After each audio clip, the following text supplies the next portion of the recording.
what's good? It's your boy BLAZESIXX Hussein checking in with MoveOrGetMovedFilms. My girl Marissa. You already know what it is. Let's talk. MOGM, move to get moved, nigga.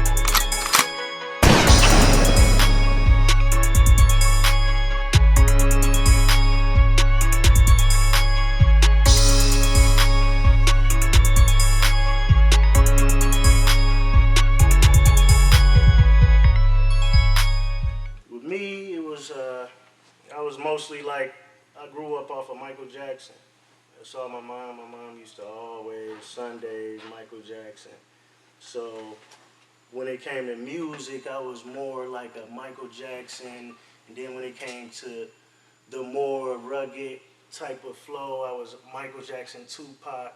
So like them two artists, like you really can hear it in my music once you once you know that. I was just always inspired by how he moved the crowd. He had people falling out, and then I was so inspired by Tupac, how he spoke, and what he spoke at that time, and his existence is what's going on now. So I always felt like them two artists was like way ahead of their time. So when it came to music, I was either doing a Michael Jackson or I was talking about thug life. So that's how that came about.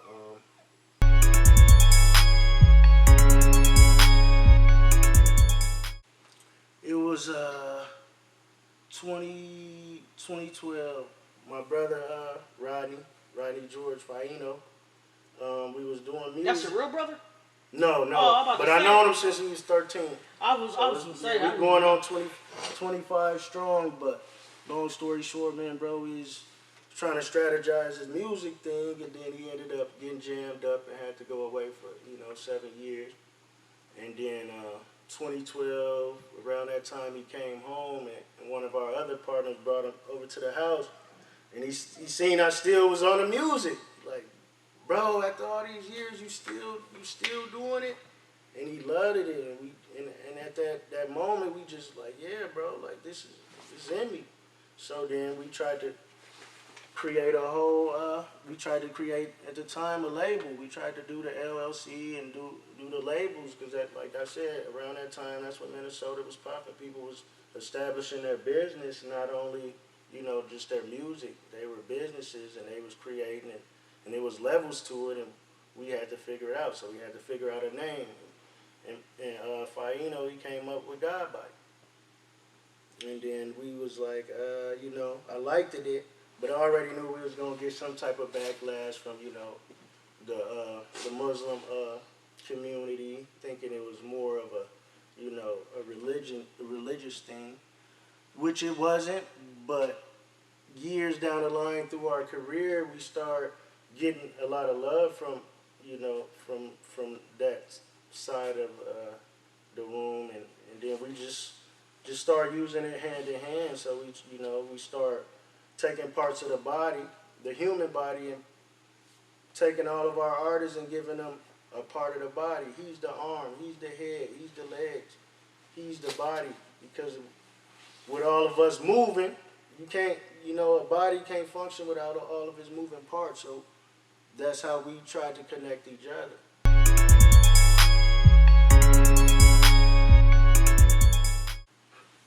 Me, I really don't follow trends.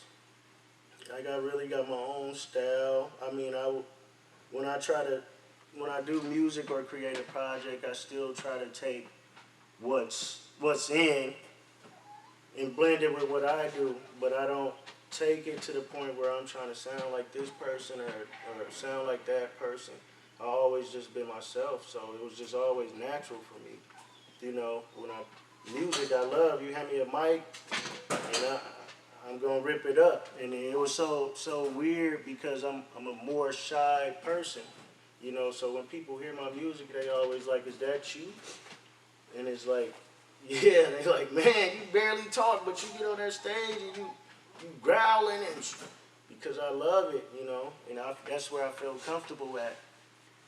So it's just blaze. Like I get on stage, I just like a fire let off.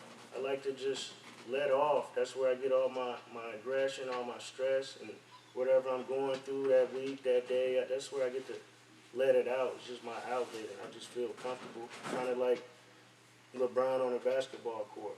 You know, that's my field. That's where I feel good at. So when it comes to music, I just create. You know, I don't. Sometimes I gotta sit back and think about it. Like, what do make me different? But I'm just different. You know, when you listen to it, it's not gonna be the same. But I still take a lot of what other people do and learn from it and try to put that into my ethic. But all in all, it's just you probably ain't gonna get another Blaze.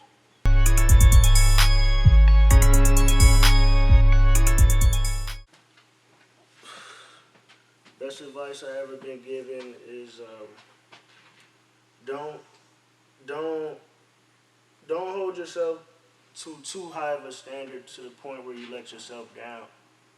You know, gradually set a goal, accomplish it, set another one. Don't set some way up there, you know. So when a person told me, you know, that step effect, that's what I do. I live that through my daily life. I take small steps. I accomplish that, and then I take another step, and I accomplish that, and then all of a sudden I'm up where I need to be.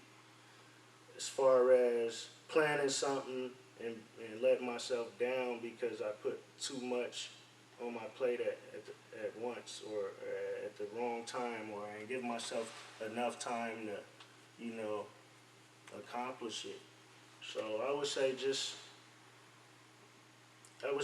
plan, you know, preparate, and then execute, you know, proper preparation, you know, and that's just what I live by. I just try to really just take stuff one day at a time. I really don't, you know, try to put too much on myself, but it's things I want, so, you know, I gotta gradually set them goals and go get them, you know, one day at a time.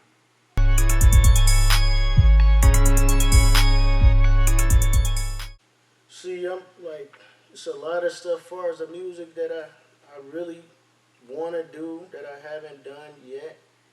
And it's more of just, I don't know, more of just trying to come out of my reserved shell, you know, more of trying to be out and be in tune more and touch and rub more shoulders and shake more hands. So I think it came a point where we stayed on the scene night in, night out, and then it was a point where I saw back like I was still in the same spot, you know. So then it was like you take so much backlash from you thinking you're not progressing in life that you backlash it on the music, or I ain't doing music no more. I'm done with this. You know, so I'm sure every artist done said I'm done with it. You know, but really what I need to do and what I want to do that I haven't done yet is I want to pursue myself more. I want to put myself out there more. You know, but at the age where you're getting older, there's so much of, oh, you may be too old, or you, shut up, maybe too old, or you might be in the way and holding and clogging up the space for the next generation. I want to just take that out my head and just keep doing what I love to do and just keep doing it with no expectations of age or none of that. I want to tour. I want to do shows more out of town. I want to apply myself more and actually execute it, far as in just thinking I gotta be in this one spot.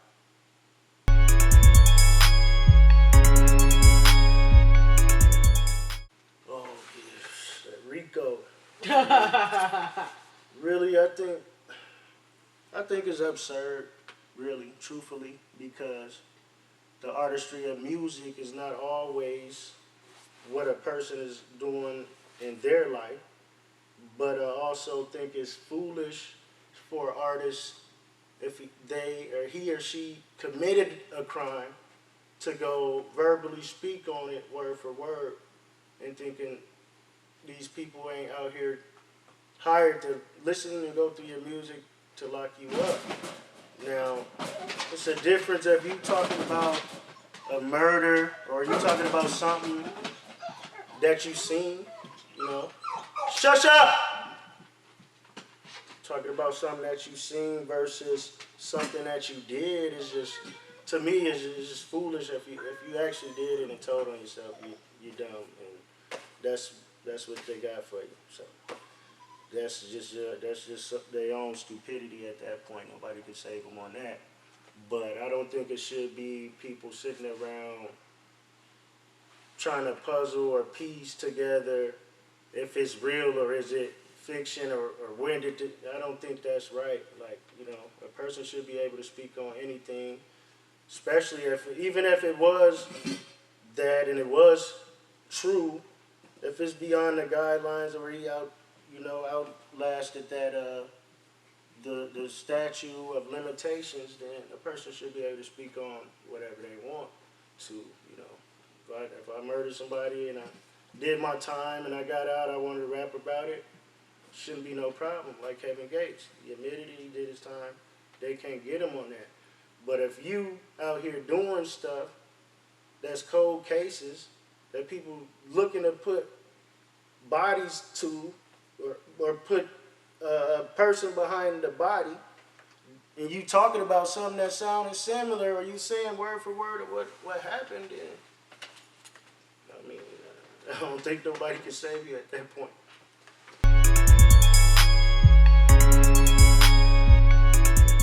I want to shout out everybody, man. I just think as a whole, Minnesota, like, we got a lot of talent, artists, photography, everything we need, promo, marketing, we got everything we need. I just think we need to really just appreciate each other more and less competing. It's really not a competition. The competition is really with yourself, because I feel like if everybody can get on, if one person can get on that's humble enough and got love for everybody, we all gonna be on. But you get that one person that's making more moves than the next and get cocky. I want us just to really come back together as a whole, man. And shout out to everybody that's doing their thing. Everybody that overcame and still moving out here, man. That's it.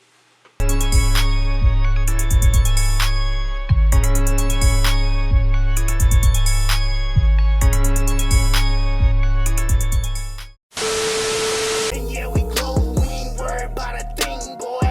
Cause the air play like air for the green, boy. But we riding it, ain't no telling. We move packages like we wholesaling. Call my bitch to go, keep her throat swelling. She gotta learn to keep the balance when the flow's selling. We on our shit, of course, and we connected across the globe with a different source. Ain't pushing plastic with all the traffic, pushing this classic like this bitch a Porsche. My bitch being drastic, she keep crashing, why we ain't get the horse? But I say leaning like a demon, going against the force. That bitch is scheming on my scene and I couldn't get this corpse. But I break it even like Steven, I couldn't get support. Gotta put my rhymes into reason and turn to a shit.